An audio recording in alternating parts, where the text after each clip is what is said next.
So before we start the icebreaker, I know some young people were going around with clipboards to ask questions, and they'd like to feed some information back. So we've got some young people, child protection group.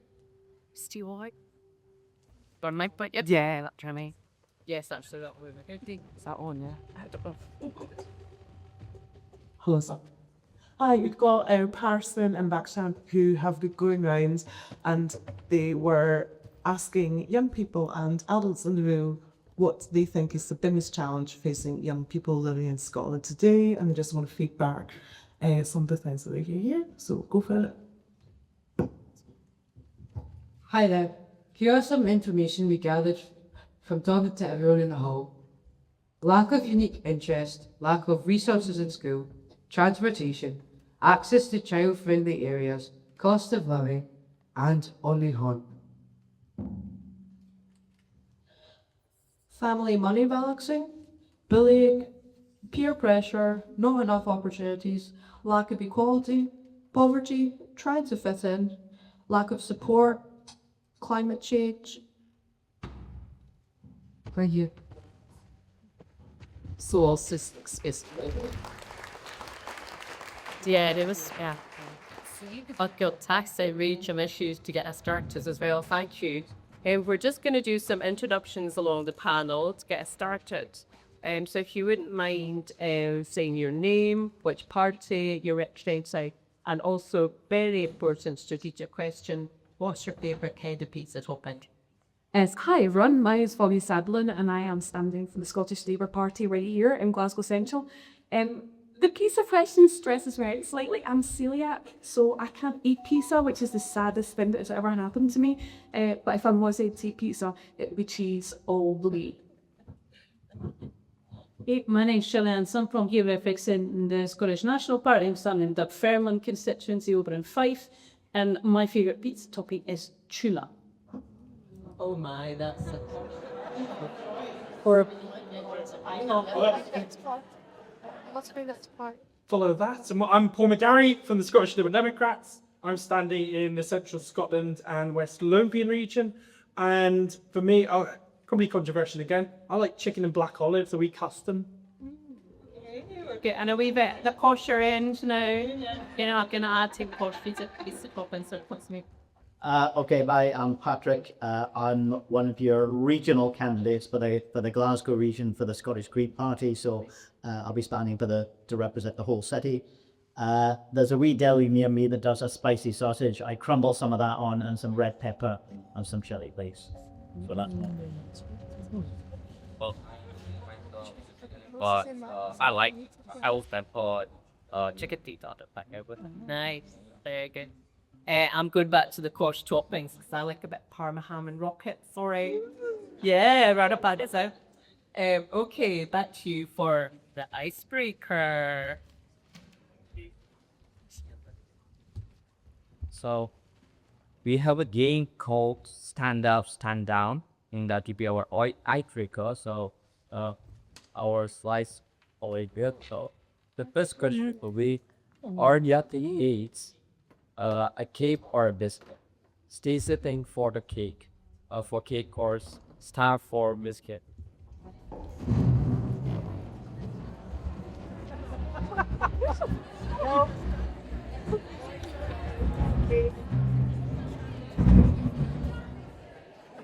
No, it's a biscuit. It's a biscuit. It's a biscuit. You would like someone to have It's that. a biscuit. Has it? Oh, back to the look.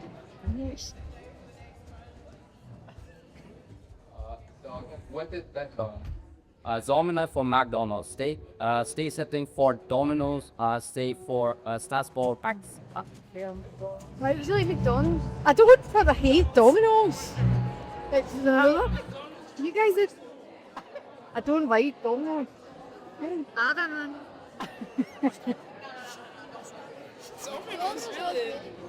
Domino's pizza. Oh, Can I like split myself in half? thanks for. I like that.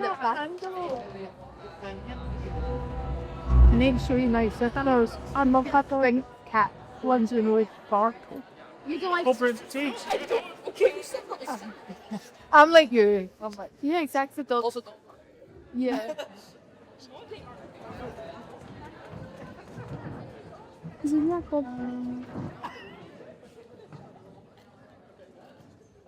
I hope you liked it. So the first question will be shown on the video.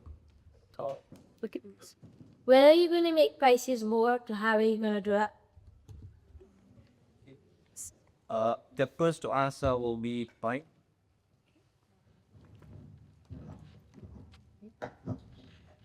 Wow, no pressure. I mean, it's all to just answer the whole cost of living crisis. I mean, the reality is, from me asking, we're really, really careful about what we commit to, and I want to be really honest with you about what the Scottish Parliament is able to do and what it's not able to do.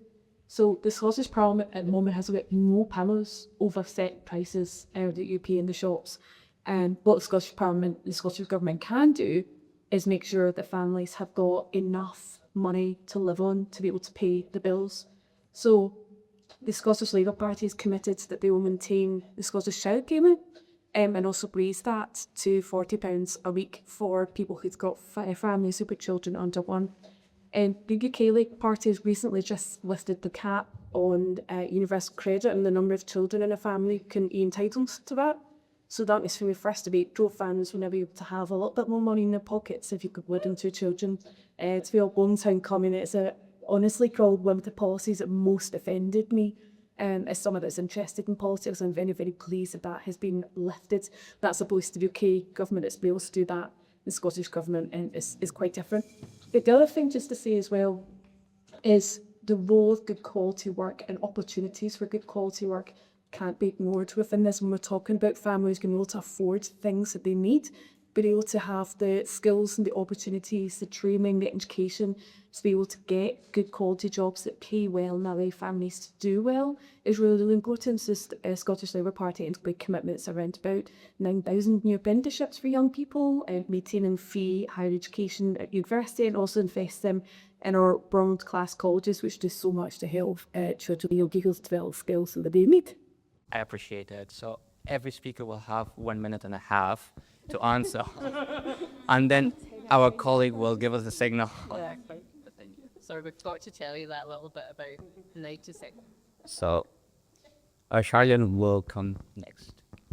Okay, thank you. So as the Scottish Government Minister who brought in the Scottish Child Payment, I'm delighted to see that it is making an impact and it is helping families, and delighted to see the policy that I announced in March for the Scottish Child Payment to go up to £40 for families with a baby under 1 is already getting developed. That process is already happening within government.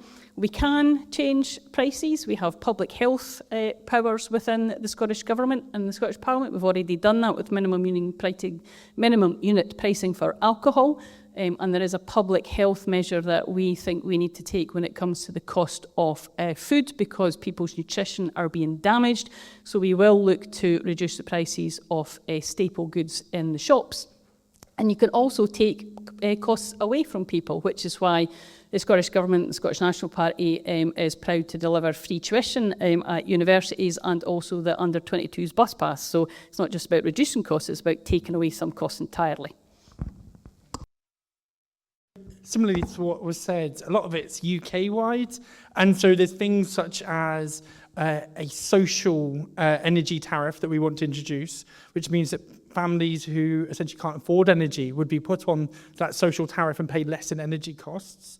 The other thing we'd like to do is take people out of paying tax altogether, and that's really important for low-earning workers. And it puts more money then into the household so that we can move away from people who are in work and in poverty.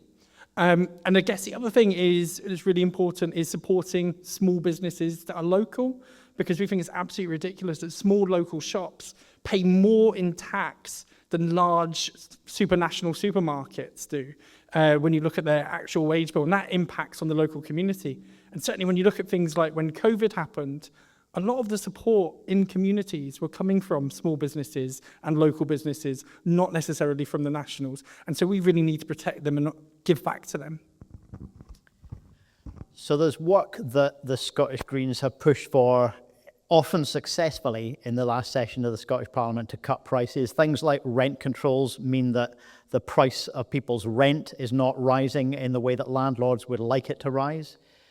We did successfully, I'm sure Cillian would acknowledge, push the Scottish Government to do the free bus travel for young people, first for under 18s, and then we expanded that to under 22s. Ultimately, we want public transport to be free for everybody. Other countries already do this, and Scotland could as well.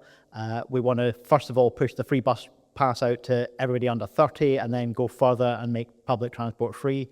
And energy as well. We want to provide more grants and loans to cut people's energy bills through energy efficiency and clean heating. But the last thing I want to say is on climate, because actually a big part of the price inflation that people have seen is a result of what the climate is doing, what the damage we've done to the climate is doing to food production around the world. That's going to get worse unless we tackle the climate emergency. So we need to think about this at a global level about what's forcing prices up as well. Thank you, everyone. Before we move on, does anyone have a point to clarify?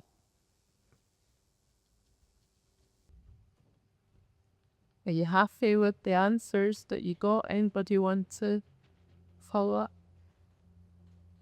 Okay, so what's the next question? Breaks. The next question will be asked by pupils from Irene Goyle.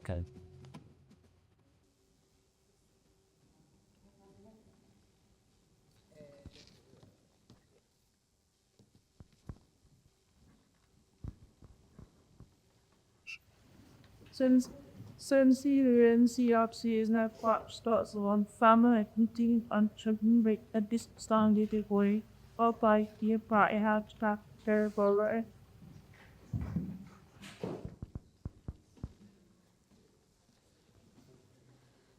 Since the NCRC is now part of Scots law, family income shouldn't limit children's rights to a decent standard of living. What plans does your party have to tackle child poverty?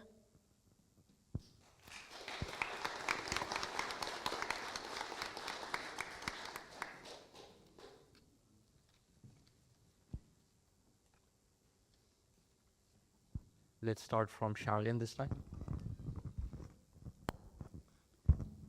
Okay, so I've mentioned some of those in my previous answer, so I'll give some other examples about what we can do to tackle child poverty. Firstly, the Scottish National Party is determined to meet the 2030 targets we have. We're the only part of the UK that's got statutory targets to reduce child poverty, so it's important that we meet those. Some of which I've mentioned before. Some of the other aspects are around the £2 bus cap, national bus cap that we will bring in. So nobody will lose the free bus travel that they have, but for those that still have to pay, there are enormous savings to be made with a £2 flat bus cap. There's the issues around childcare, so we'll provide childcare from 9 months until the end of primary school all year round to take a lot of money difficulties away from families, so that can save a family with some of the greatest needs around £11,000 per child, so something else to make a big impact on. And there's other ways that we can still encourage people to take up what they're entitled to within social security. So things like the Scottish Child Payment, things like our Best Start grants and our Best Start food grants are all there. And we're determined to make sure that if you are eligible for that, then you should be supported, which is why we're bringing in family support within education and within GPs, so that we can actually ensure that people are getting what they're entitled to. Paul McGarry is next. Thank you.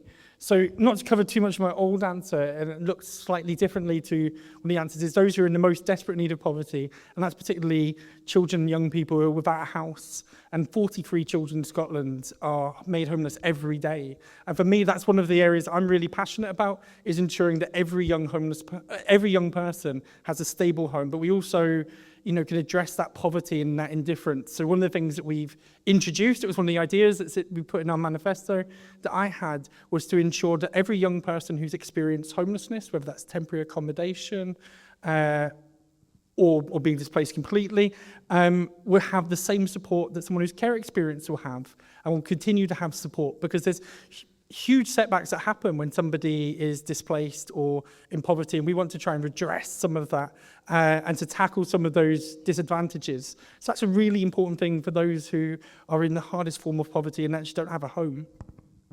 Patrick Harvey. Okay, so on some of the specific policies, things like the Scottish Child Payment has been mentioned, and that's around about £28 a week at the moment. We want to raise that to £40 for everybody, and then to £55 a week by the end of the parliamentary session. There's some of the other measures that some of your organisations have campaigned on, things like the cost of the school day. There's guidance about school uniforms not being too expensive. We want to make that statutory so that every school has to comply with those rules. We've talked about public transport. Look, all of you can go online if you want and look at greens.scot and look at our poverty section of our manifesto. I don't want to sit here and read it all out, because the most important thing I want to say about tackling child poverty is don't just listen to the spending promises that come from all the parties. I'll make spending promises, we'll all make spending promises. You also have to look at the tax policies as well, because right now Scotland has got big problems in its finances, and we're only going to be able to deliver all of these good things that all of the candidates want to talk to you about if we make wealthy people pay their fair share of tax. This is an incredibly unequal country. 2% of Scotland owns as much wealth as half the public put together. And it's only if we tackle that hoarding of wealth and that inequality, that's the only way any of us will be able to pay for the good things that we're probably going to give you in all of the answers to all of the questions. Bonnie Sandlin. Thank you. So there are a couple of things for me. I think, is everyone here familiar with the concept of Maslow's hierarchy of needs? Has anybody covered that in school? Yeah. So Maslow's hierarchy of needs talks about what it is that you need in order to be a fully fulfilled individual. And your basic need is your housing, it's food, and it is enough money to be able to live on. So 10,000 children in Scotland are living in temporary accommodation right now. And I just think that is a staggering number. I think it's Scotland's shame. So Scottish Labour have committed within the first 5 years of the new Scottish Parliament, we will build 125,000 new houses. Now, that's not just new homes for people, that's also jobs for people across the whole country to be able to make that the biggest post-war infrastructure development, making sure that people have got good quality homes where they can live well. I think the other thing to say, and I agree with what Patrick was saying about the fairness around taxation. When I was a struggling single mum in 2012, I went back to college and did an HNC so that I could get a better quality job. And I was able to do that because of the Scottish Government's free tuition policy for higher education. And I was able to do it because I was able to get my daughter into nursery. So Scottish Labour are also going to set up a Parent Works programme that supports families that might want to go back into education and training to make sure that they've got everything they need, childcare component and the space to go and do their studies so that they can get the skills and training they need to go into jobs that they want. And the other thing that we want to do is to create family network hubs that are based in schools, and it will help parents to connect them with the support that they need around about support, advice, action on money, housing, childcare and employment. So all of those are practical actions to help support families. Thank you. Is there any point to clarify before we move on? Yes, please. I just want to jump back to the Green Party. How do you plan on sorting the money more? I want to jump back to the point in the Green Party. How do you plan on stopping the money hoarding? So what Scotland has done in recent years is we've changed income tax policy so that if you earn a lot of money in your income, you pay more tax. There's about an extra £1.8 billion a year going into public services because of that policy. That's probably gone about as far as it can on income, but what we want to do next is tax wealth, the asset wealth, the property wealth that people have. And it's incredibly unequally shared in Scotland. And the council tax that probably pretty much everybody's household pays, it's incredibly out of date. It's based on property values from the 1990s. And that means that wealthy people's homes that have gone soaring in value, they're being incredibly undertaxed. They're paying a tiny, tiny proportion of the value of their home in property tax. And that's funding your local council to deliver a lot of the services that it provides. Whereas people in ordinary, average or below average value homes, they're paying a much bigger share, both of their income and of the value of their property. So if you change property tax, give councils the power to do it fairly, you could raise a lot more money to pay for public services, and you'd end up with a much more fair and equal society where wealth is more fairly distributed. Any other comment? Okay. The next question will be asked by a pupil from Brace.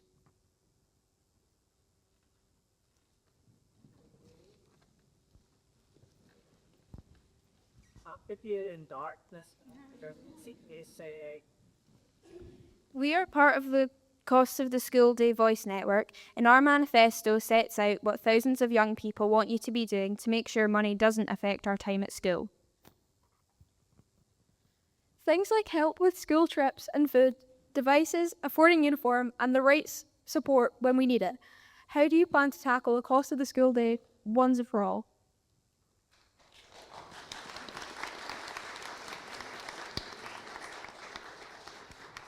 you can tell if that we one less microphone than we were planning, which is why it's not running away. Yep, thank you. Can Paul start with his response, please? So no child should be excluded because they can't afford it.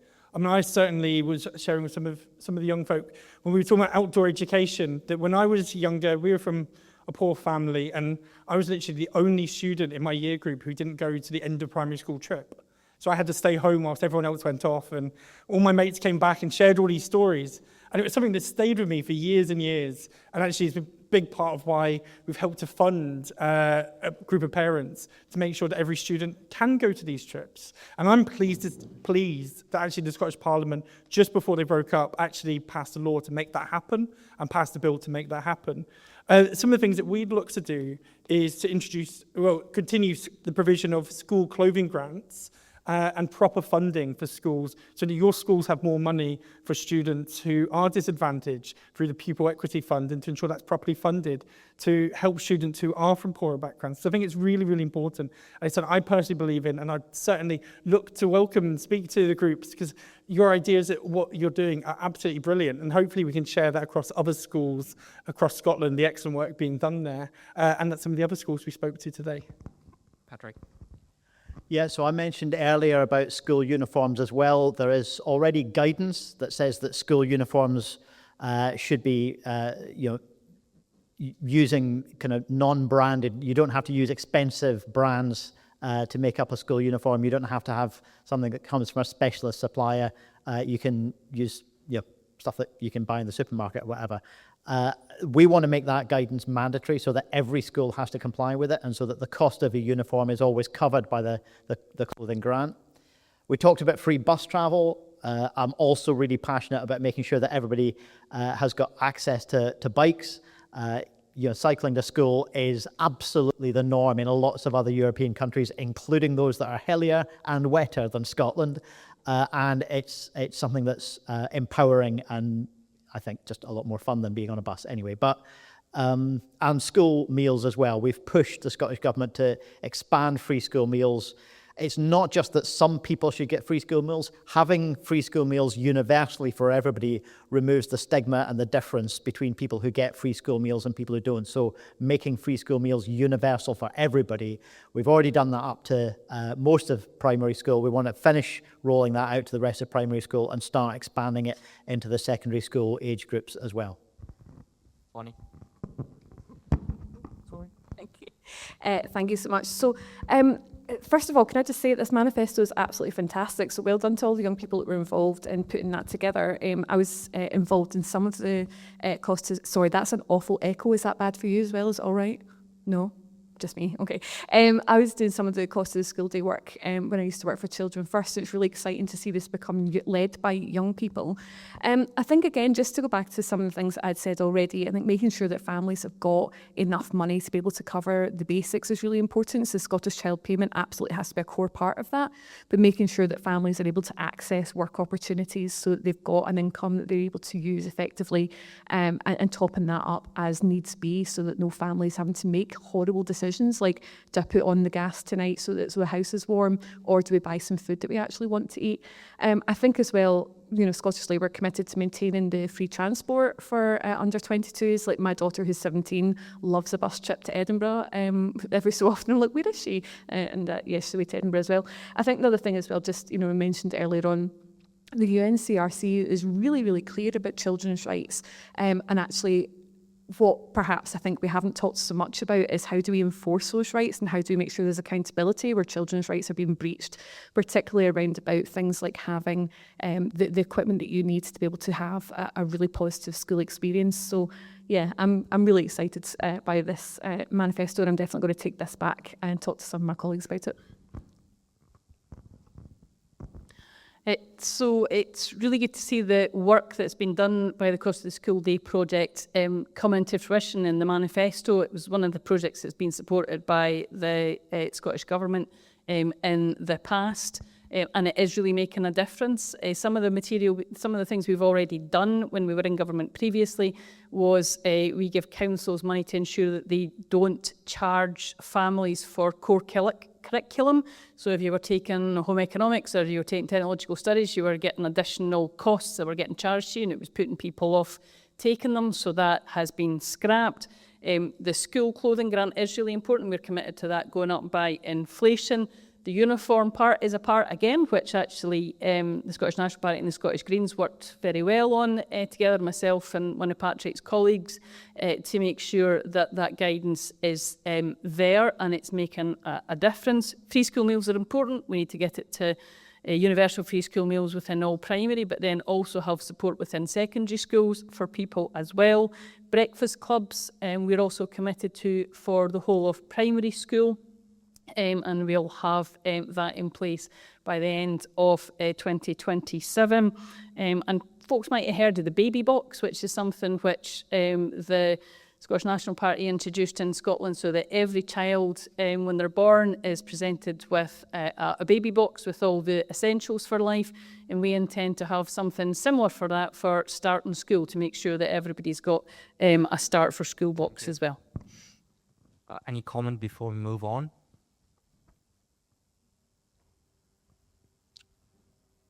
Thank you. So the next question will be asked by a pupil from Trinity.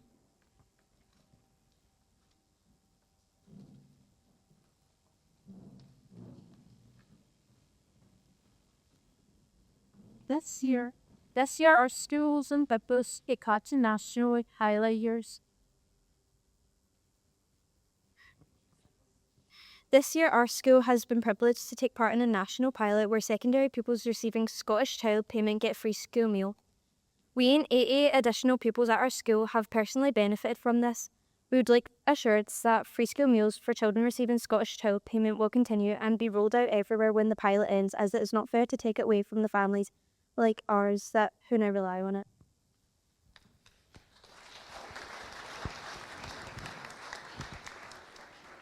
Thank you. You will start from Patrick. Yeah, I mean, I think what you've described, we should say, is the bare minimum that should happen. My preference, and my party's preference, what the Greens would like to see, is universal free school meals everywhere for everyone, and that it shouldn't have to be dependent on the fact that your family, gets access to something like the Scottish Child Payment or other forms of support. The idea of universal free school meals is, like I said earlier, it's not just about giving some support and some reduced cost to those who need it most. It's about removing the difference and the distinction between people who get free school meals and people who don't, so that everyone's the same. Everyone goes to school as an equal. So that's what I would like to see, and it can be done.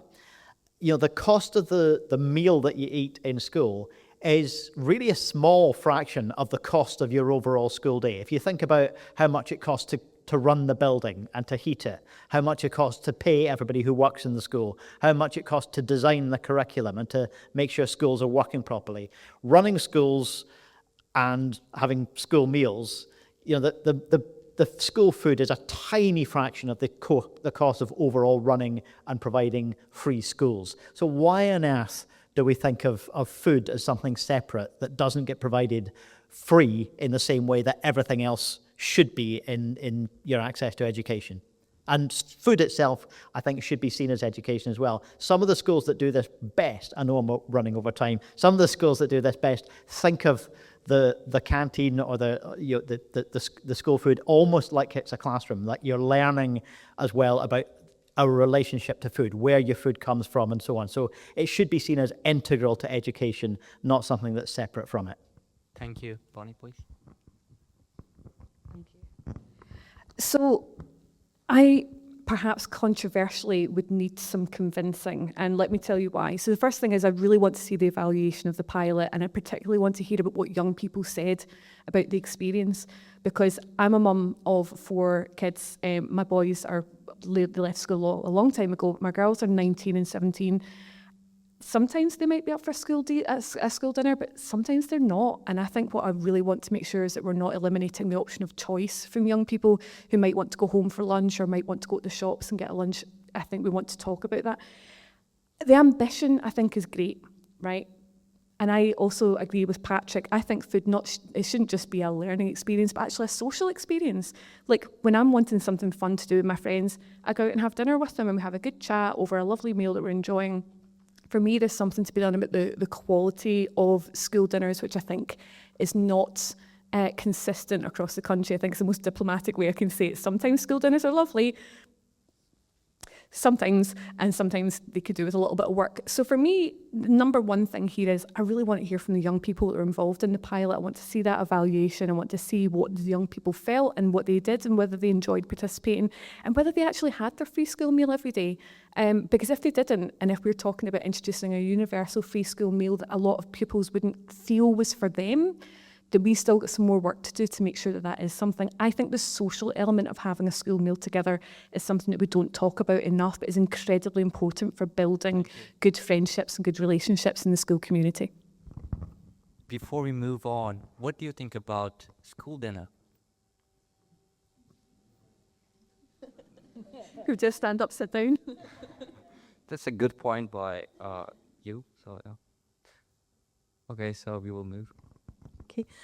So I think it is really important that we actually see what comes from the pilot, because one of the reasons the pilot for secondary school is so important is when we were looking at this within the government, the last administration for the Scottish National Party, was the level of take-up of school meals, full stop, in secondary schools is a lot lower than at primary schools.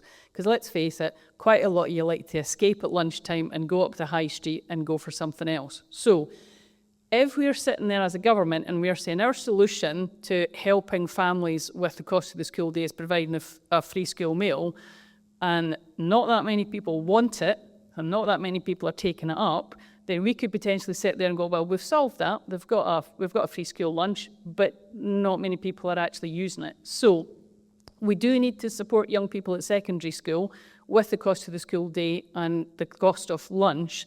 The pilot will be really important to tell us whether free school meals are being used, what people are thinking about them. Is there enough capacity within a secondary school, for example? If everyone was given the free school meals, we would have to do it over time.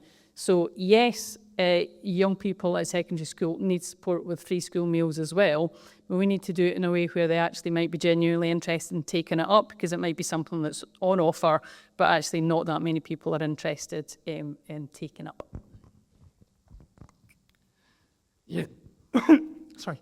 So, yeah, our party supports universal free school meals. That's one of the things we support, but also improving the quality of free school meals within the school. Again, it's something that I personally experience of, that actually, I think universal free school meals is really important, is most of my mates didn't get free school meal, but I did.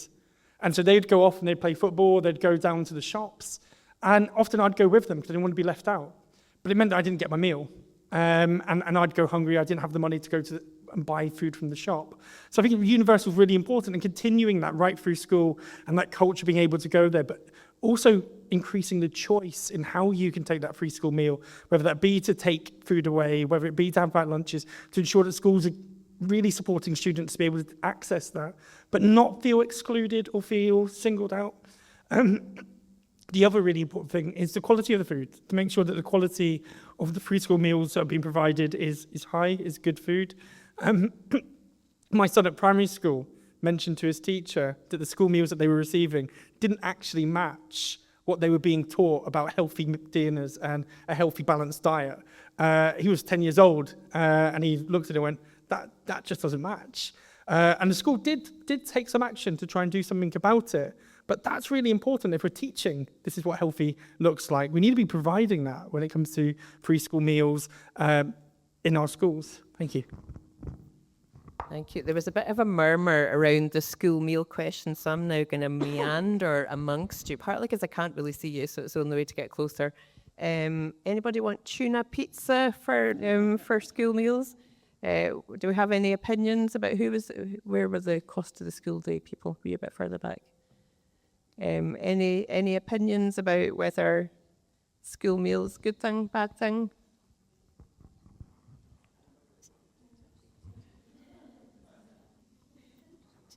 Thanks, Kirsty. Personally, I think we could all agree, at our school especially, we actually do really enjoy our school meals. Like, we have really nutritional quality meals, and a lot of people would benefit from free school meals. They would benefit from actually having that, not even just access to, but having the option to actually choose a free school meal. And a lot of the times we have kids that come in, and it's not so much that they have a full meal, but they might have a little snack, and even that little snack might keep someone going throughout the day. And a lot of people at our school really struggle with food in general. We have a lot of supports in place to support those families, but even that, having that access to free meals, that could really change the whole day for someone, definitely. But that's just everything.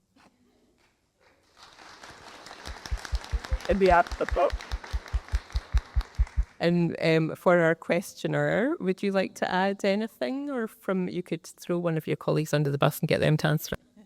Any more comments on school news? What do you think of what he was told there? Handle it. I think it's definitely a good idea, like getting the whole school in on the free school meals to get, just because I feel like if a lot of people were given the option to get free school meals, a lot of people might just be like no, because their friends might not want to, and then they'll be like, oh, I'd really benefit from this, but I'm not going to say I want to get this because all my friends are saying no. Like, it's just a lot of peer pressure as well. But I'd say our school has quite good school meals as well, so. You're married there, no. Yes, I'm coming to you. Good. This is what we want. Hello. I've just got a question in regards to non-mainstream schools, in regards to free meals and things like that, just due to talking about options. I'm just talking from my example. When I was in non-mainstream school, you got an option for hot meals or it was sandwiches, and you weren't allowed to leave the school to go to the shops. So how would we, there's options, there's more than one, and it's good quality. And it's so I just think that how are we going to do that for other young people other than non-mainstream schools? Great question. Okay, we're very, very quick answers from the panel, and then I'm going to hand back to Ahmad for the next question. I'm just going to come to you first.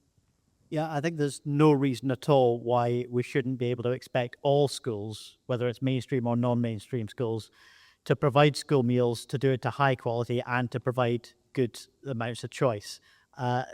Lots of other countries already do this, actually. This is not unusual in Europe, and I think Scotland could do a lot better at it.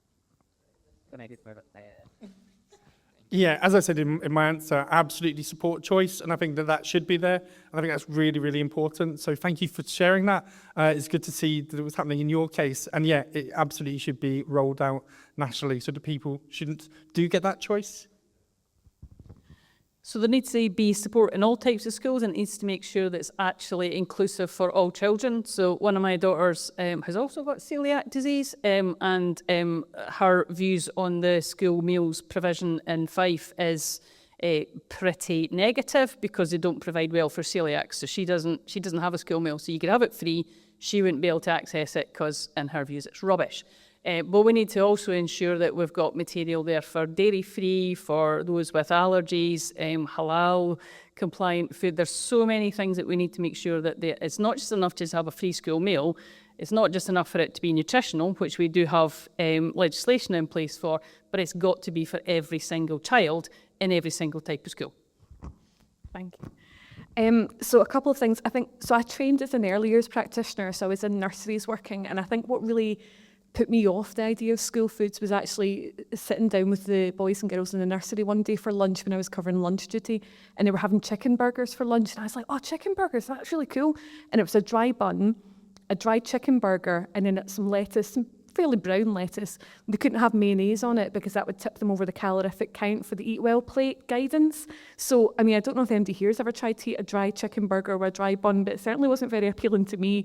And most of the children ended up having left their food. And I just thought, what a missed opportunity, actually, to have had a really nice social experience with these boys and girls, to have had a lunch that they wanted to eat. So I think back to that quality piece and what Shirley Ann was saying there, but having a consistent offer across the piece. I do like Patrick's ambition around about this, but I think we need a massive culture change if we want all secondary school pupils to think that staying in and having their lunch in school is for them. And again, that's why coming back to hearing and seeing what the pilot says, I think will inform what the future of the policy around about free school meals looks like. And I think the last thing is just about capacity. My daughters go to a school in the south side of Glasgow that's 1,500 pupils. There's not a chance that they could sit all 1,500 pupils in the dining hall, even if they were doing 3 sessions over, like, I don't know, like 11:45 to 12:30, 12:30 to 1:15, 1:15 to 2 p.m. By the way, if somebody was giving me my lunch at 1:15, I'd be eating them, never mind anything else. So there's a lot to think about there and how we do that effectively, making sure that children actually and young people are getting to actually take advantage of that policy. Thank you. So the question number 5 will be asked by Mo.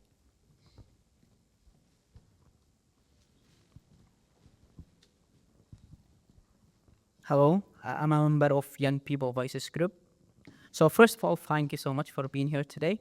My question is, how will your party ensure that unaccompanied asylum seekers, children and young people who are care experienced too have consistent access to the support they are entitled to? And would your party advocate for the protection of their rights?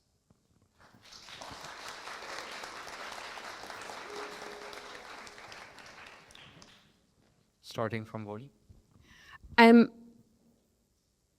I'm arguing with my head about whether to tell you what I'm about to tell. I think I will tell you. So some of you might or might know this. I actually grew up in care myself, and I was one of the co-chairs of the Independent Care Review that then became the Promise. So this issue around about children's rights being realised, particularly for care experienced young people and particularly for unaccompanied asylum seeking young people, is extremely dear to me. It's something I've worked on personally for a long time and something I feel deeply, deeply passionate about. So the reality is that all children are protected by the UNCRC, and it's not optional whether you uphold children's rights or not. If you are seeking to be an MSP, if you're seeking to be the party of government, it is your legal and moral imperative to do so. So I can tell you categorically, it's absolutely something that we would be making sure that happens. Again, we talked earlier on, I mentioned earlier on that piece about accountability, and where children's rights are being breached, children and young people now have access to the Children's Commissioner to be able to take what's called strategic litigation, which is basically to sue the government and say, you're not upholding my rights. I think we've got some cracking legislation in Scotland, and I'm so excited to see the Promise being fully embedded and having that absolute sea change in terms of how children and families are supported. But on Tuesday night this week, I went to visit a homeless shelter that provides emergency care for people that have got nowhere to stay. And at 10:30 on Tuesday night, a Yemeni family, a mum and dad, with a 1-year-old and a 3-year-old, turned up looking for a bed in a homeless shelter because they'd been kicked out of their hotel at 10 o'clock that morning, and Glasgow City Council did not have anywhere else for them to stay. We might have great laws in this country, but see if they're not being upheld, they don't matter. They're not worth the paper that they're written on. So that's really, really important, is making sure that actually we have the laws, but those are being upheld too. So the rights of all children are equally important in Scotland. I don't care where people came from, I don't care what family circumstances they're under, the rights of children are the most important thing that should be there for every single child. And as Vonnie said, not just in legislation, but in practice. I'm going to talk about the people who are not on the panel today, because you might get a fair degree of consensus actually from us on this issue, but we have to be really careful at this election that there are other parties standing in this election who specialise in othering people, migrants, asylum seekers, disabled people, whoever, folk that don't work, folk that are on benefits. And it's one of the really dangerous things we've got in our public discourse just now, in our political discourse, is the blaming of others. And somehow our lives would be better if those people actually either weren't here or got a job or lived somewhere else or whatever. So the rights of people are really important. And that is also part of the way that we need to have our public discourse, where actually everybody's rights are respected, everybody in Scotland is respected, particularly children and their rights. And it's challenging sometimes in Scotland to be able to see that happen for every single child. We know that we have people that are going through the asylum system, which is reserved to the UK government, that are in the system for a long time, and that makes it hard because as the Scottish government we can't provide much assistance for them until they've gone through that process. But we need to make sure that we're there for people whenever they need us in the way that we can, using the powers of the Scottish Parliament to the maximum, because it goes back to the fact that everybody's rights need to be respected. And the folk on the panel, I think, are probably in much of agreement, I hope, on that.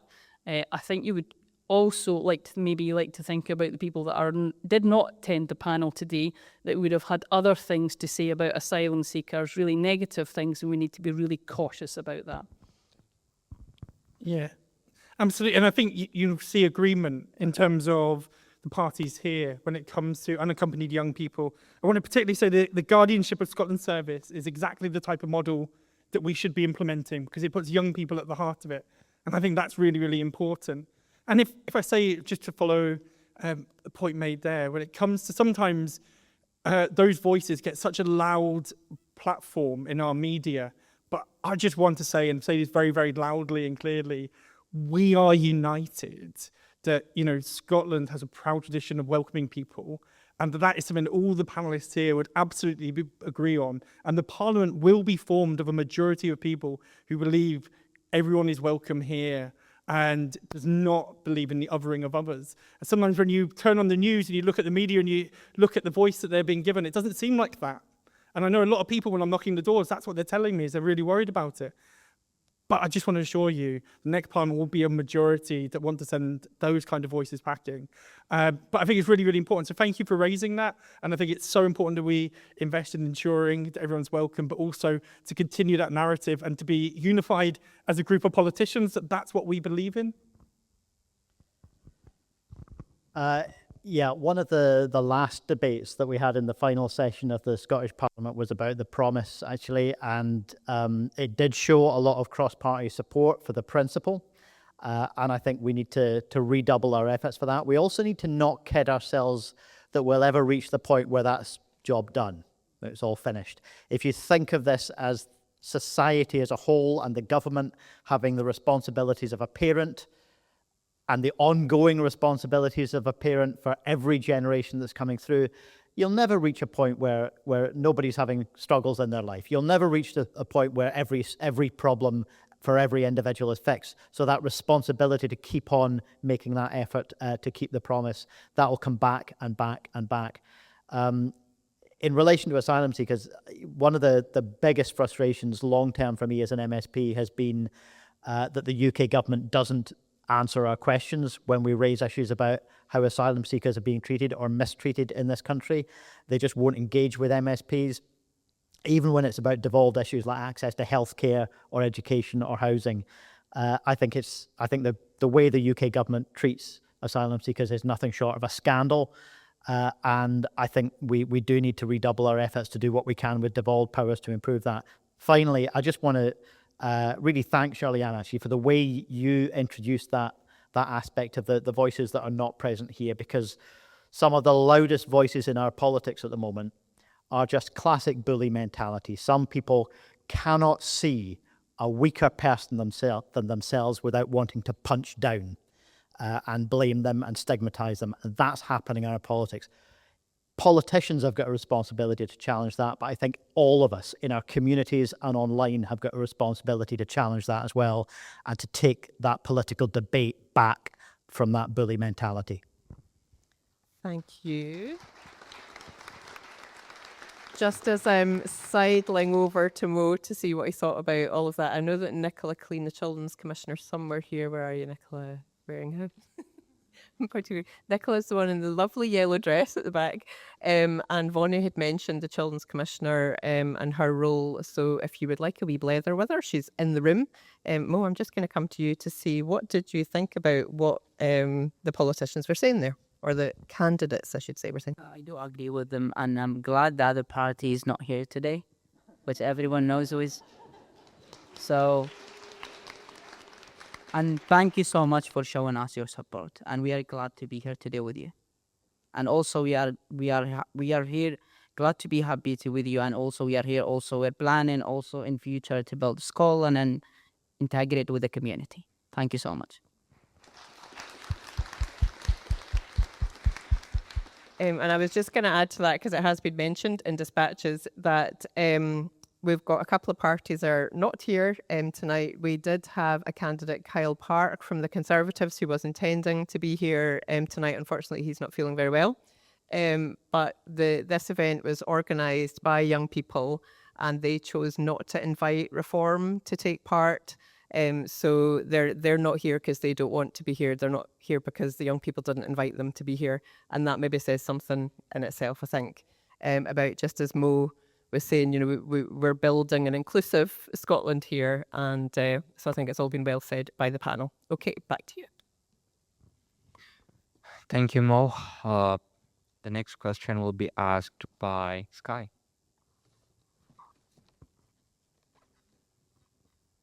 What would you and your party do to further support young people affected by someone else's addiction, and why are young people in Scotland called vulnerable when it's a system that makes them vulnerable?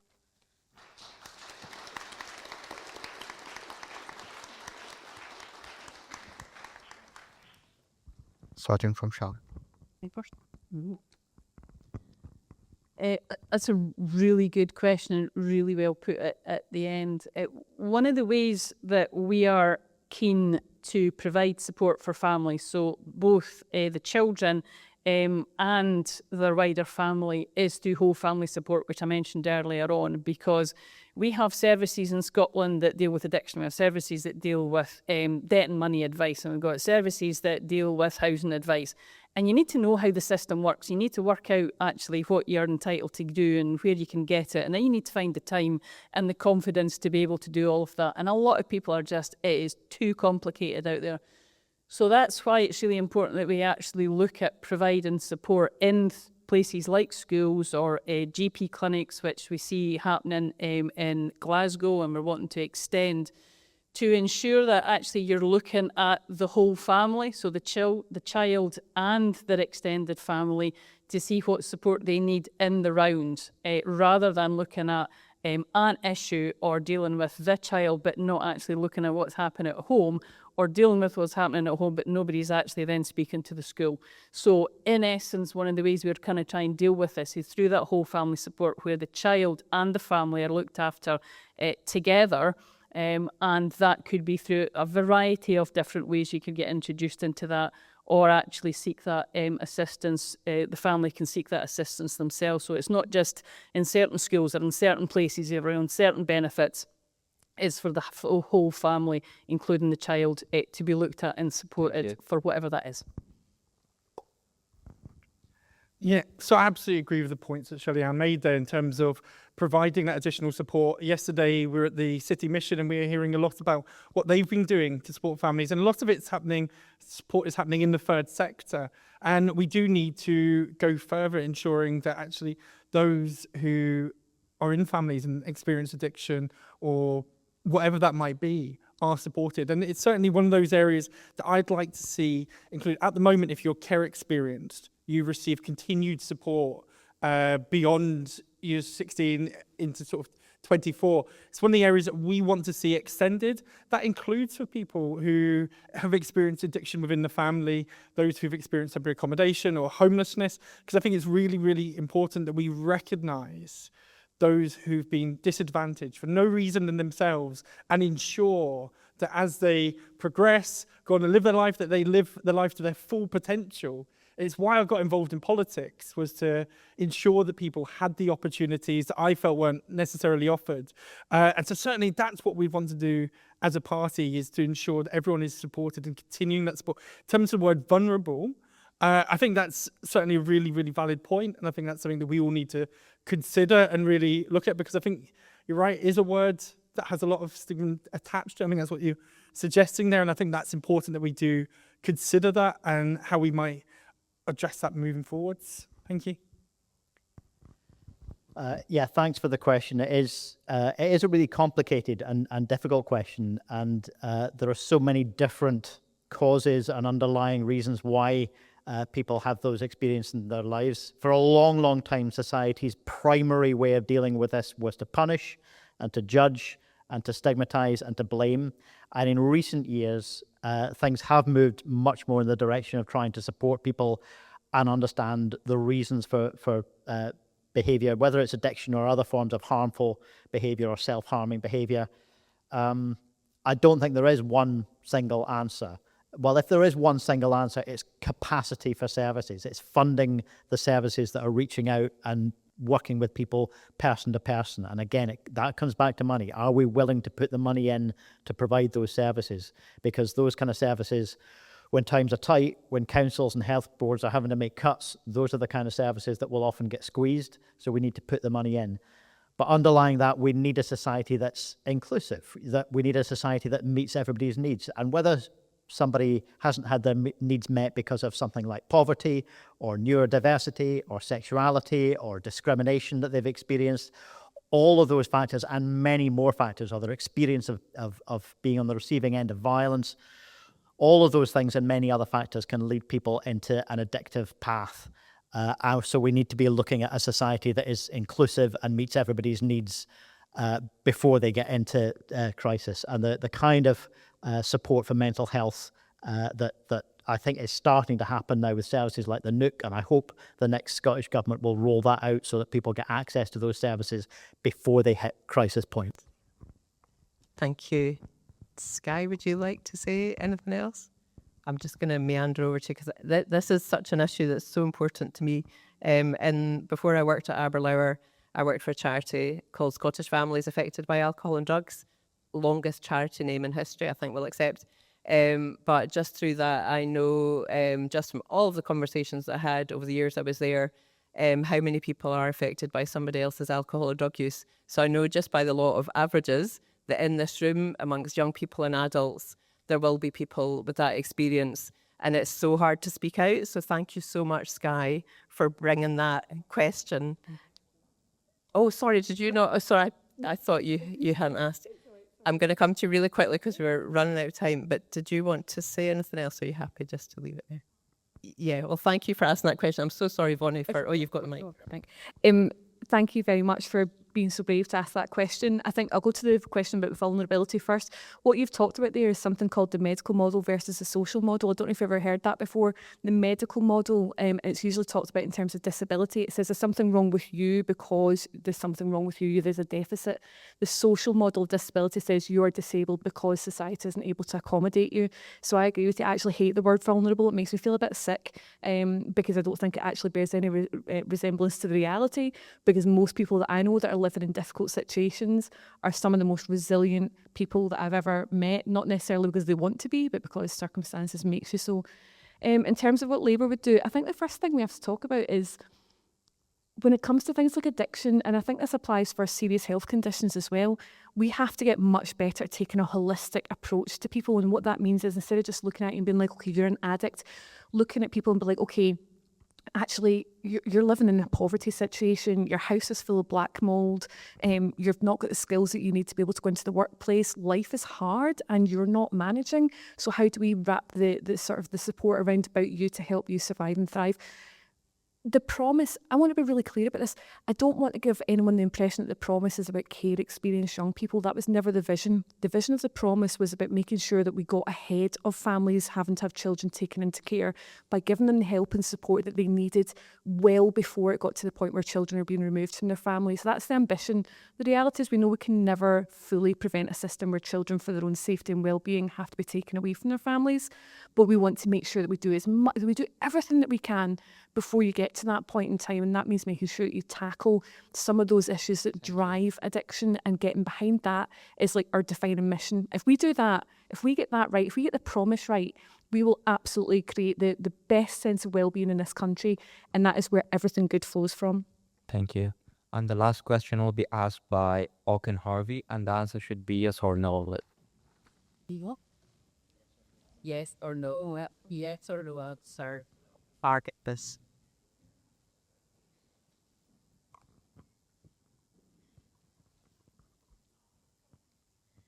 Hi. You've heard from lots of young people today on what matters to us. Some of us are voting next month and the rest of us will be soon. Does your party promise to involve young people, listen to us about the things that affect us and make us part of your plans?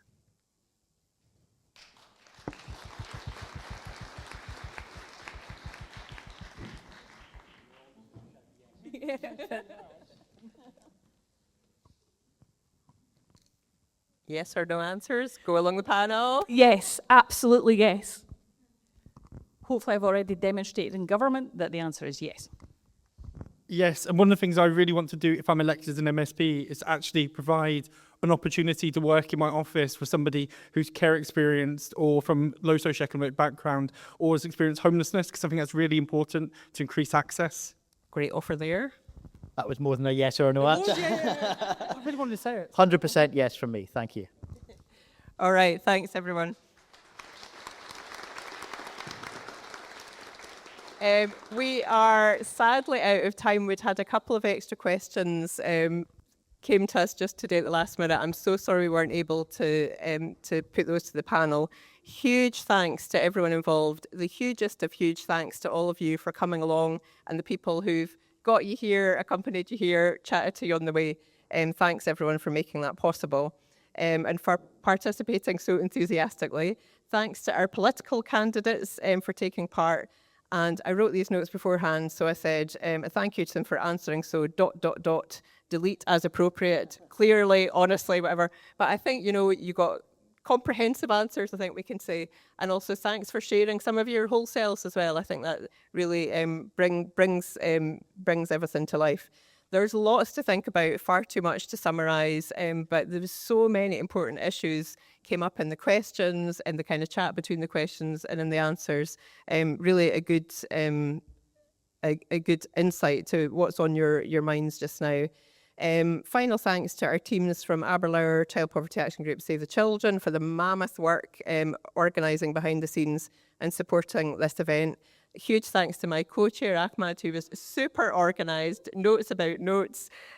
So a round of applause please for everybody involved. And I hope you all keep the conversation going afterwards, stay interested in politics and keep campaigning for children and young people and everything that matters to you and your communities. And safe travels home. Thank you.